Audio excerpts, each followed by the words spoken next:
Quais os cuidados que devemos ter com a mediunidade? Sejam bem-vindos a mais esse momento de reflexões que nós faremos em torno da mediunidade. Pois bem, a mediunidade é uma ferramenta que permite auxiliar pessoas em dificuldades. Primeiramente é isso. E depois, não é dom, nem privilégio, e sim é uma possibilidade a mais de aprendizado e reparo dos erros, daqueles erros do passado. É o que ensina o Espiritismo nesse caso. Pois bem, lamentavelmente, a mediunidade por vezes cria alguns problemas, porque tanto o médium como também os que vivem à sua volta desconhecem, vamos assim dizer, sua importância e responsabilidade.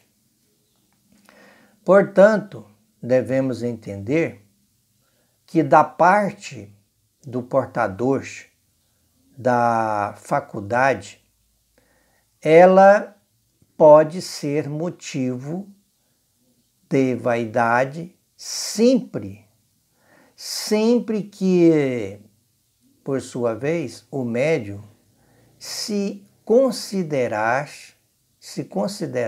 especial e presenteado por Deus com dotes extras, o que nesse caso transformaria o médium numa pessoa incomum. Nessas condições, então, não conseguirá esse medianeiro, não conseguirá controlar a faculdade, nem, é claro, selecionar o que deve ou não ser divulgado. Agora, da parte dos amigos que o rodeiam, constata-se com muita frequência os malefícios que estes lhe causam. Sendo assim, há médiuns que, de modo bastante inconsequente, são usados como porta-vozes de notícias do além e, mesmo assim, notícias para fornecerem informações sobre o que acontecerá no futuro. Nós encontramos inúmeros médiuns que atrelaram a esse caminho. Pessoas, então, que nem conseguem viver o presente e já estão preocupados com um tempo que talvez nem chegue.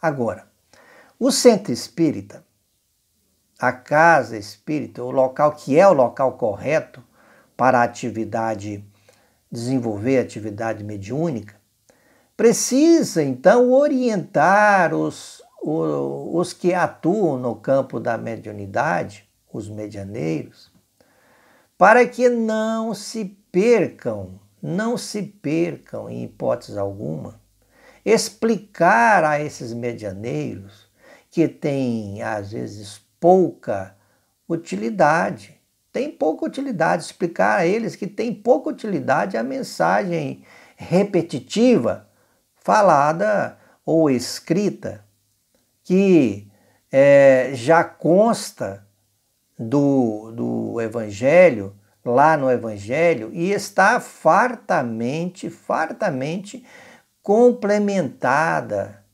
por respeitável literatura espírita e que importa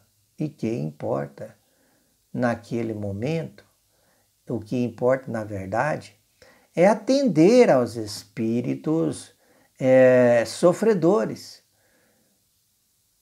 para libertá-los das trevas, das suas próprias ignorâncias, das suas necessidades. Então, é inadiável o trabalho de amor ao próximo. É inadiável. Devemos entender, então, que em despretensiosa, agora nesse momento, vamos assim fazer, numa despretensiosa recomendação aos médios, nós poderíamos agora, nesse instante, sugerir o seguinte, para cada um de nós, médios, em maior ou menor grau. Sugerimos que jamais repita o erro do velho espírita, que menospreza o estudo e fica só envolvido com a prática mediúnica. Sendo assim, também sugerimos como entender-se com os espíritos quem não fala a língua deles. Pois não estuda, então não fala a língua deles.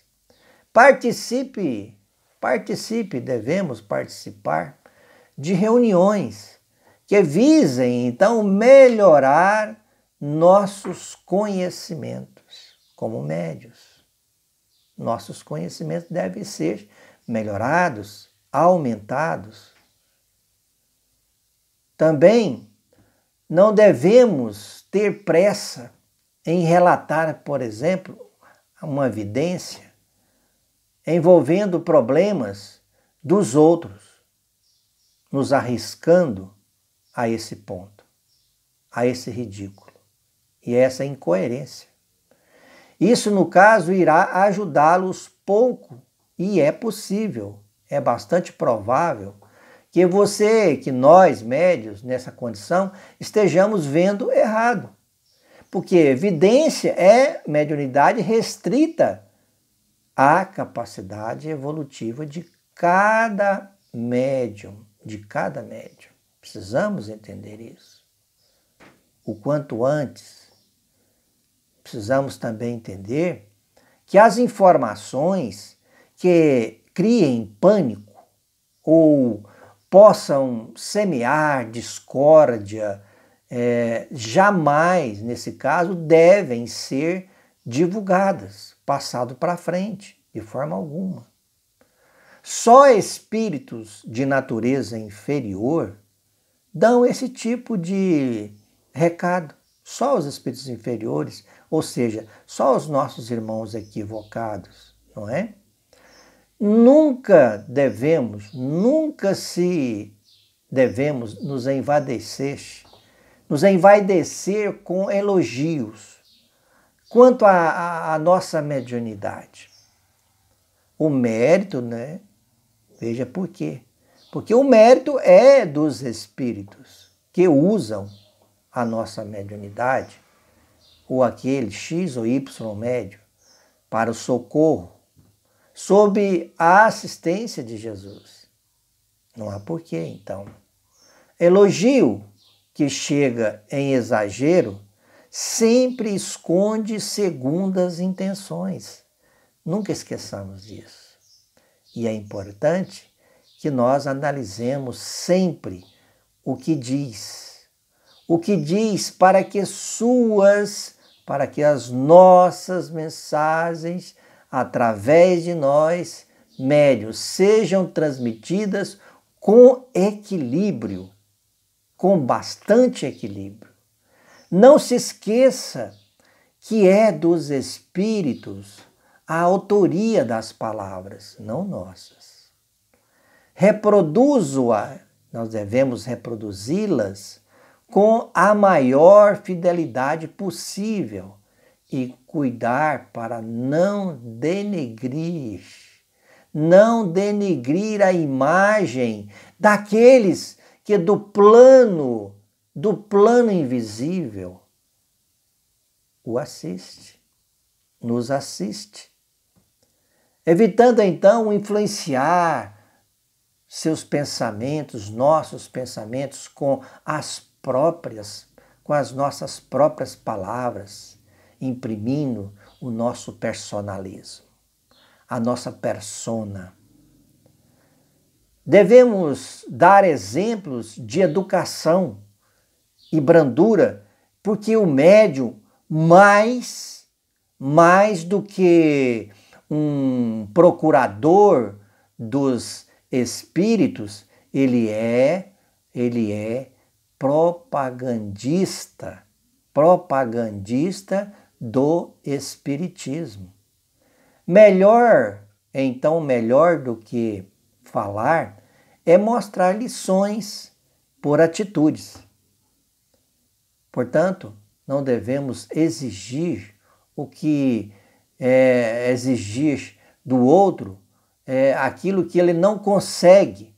Nós mesmos não conseguimos fazer, porque os obsessores, de repente, podem vir a gostar de testar-nos. Uma pessoa aflita, ansiosa, não pode ser médium da luz. Ele não pode ser médium da luz se ele é ansiosa e desequilibrada. Então devemos nos controlar. Controle-se. Não falte, por exemplo, às reuniões. As programações espirituais incluem a sua presença. E isso não condiz com os princípios da caridade que os médiuns propõem viver. Não condiz. Essa indisciplina não condiz. Devemos evitar, com certeza, fazer de nosso lar, de nossa casa, nosso ambiente doméstico, um ponto de reunião, de atividade mediúnica para atender assuntos particulares. O centro espírita é o local indicado, porque além da divulgação do Evangelho, ali há, no centro espírita, maior auxílio dos responsáveis pela casa, no caso, encarnados e desencarnados. Eis a responsabilidade. No caso, o médium, nós médios, porque todos nós somos médios. Agora, o médium espírita deve esforçar-se para ser exemplo em casa, na rua, na escola ou no trabalho. Lembrando que o espírita é mais cobrado entre os religiosos, porque tem ele mais informações e deve aplicá-las no seu dia a dia, em benefício próprio e, é claro, também em benefício dos semelhantes. Então, é preciso viver o Evangelho 24 horas por dia. Nos esforçarmos para isso.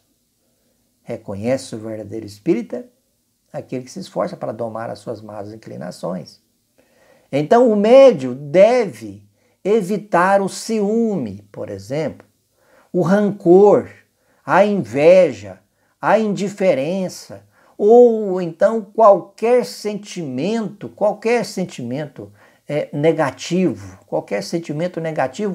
em relação, no caso, aos demais companheiros que ali estejam convivendo com você, convivendo conosco.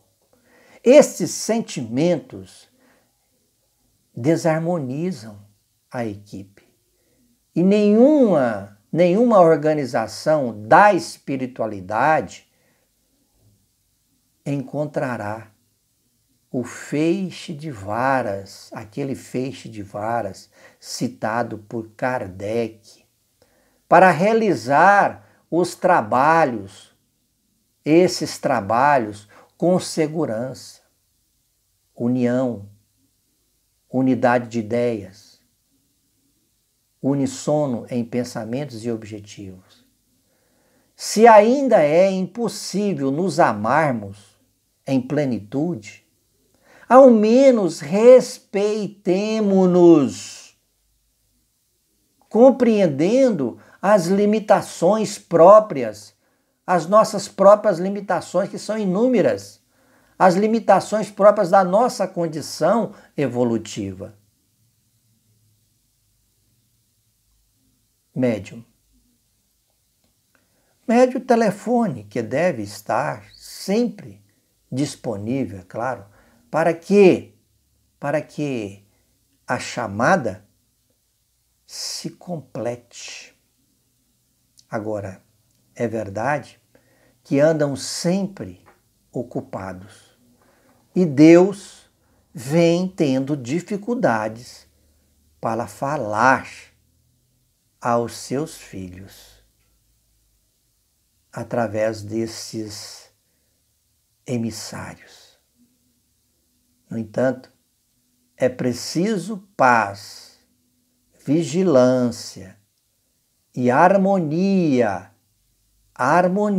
na colmeia desses mensageiros do além. Queridos irmãos, que a paz do Cristo de Deus esteja com todos e até a próxima reflexão.